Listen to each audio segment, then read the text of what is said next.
يشوش الهاجس وحق له يطنخ جزيله، بطار العز والطيب يتشرف مقالي، وانا حق تباها وبسير الفضيله، افاخر وارفع الراس واشمخ في المعالي، ابويا اللي تشرف حكاويها النبيله، تخلد بعد موته بصيته والفعالي، ابد ما يموت من ورث شموخ الجيله، رشيد بالفخر له ذكر ما له زوالي، بفعل الخير معنا وبسباق الجميله، عليه رحم الناس من طيب الخصال، عسى الفردوس مسكنه والجنه الفضيله، بحق اللي بذل من عطيه جزالي، وانا سميت باسمه عسى يصبح مثيله، سمي الجد رشيد وريث للمعالي، يشابه جده بعزه واسمه دليله، ونسل الحر يكبر على كسب الطوالي، سمي ابوي سميتك براعي الفضيله،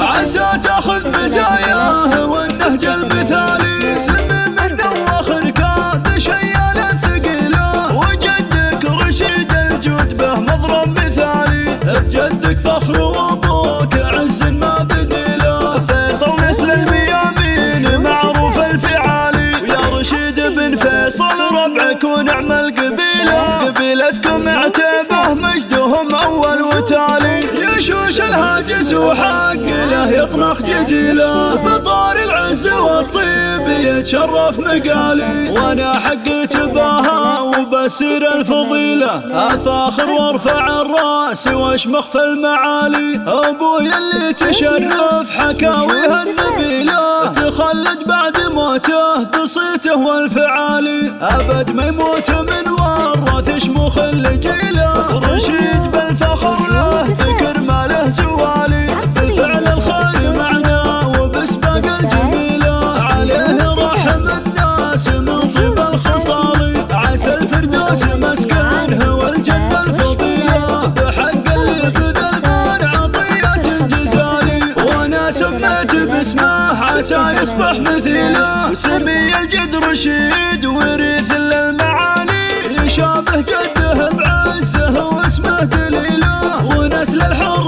يكبر على كسب الطوالي، سمي ابوي سميتك براعي الفضيله، عسى تاخذ مزاياه والنهج المثالي، سمي من نواخر كاد شيال ثقيله، وجدك رشيد الجود به مضرب مثالي، بجدك فخر وابوك عز ما بديله، فيصل نسل الميامين معروف الفعالي، ويا رشيد بن فيصل ربعك ونعم القبيله، قبيلتكم عتيبه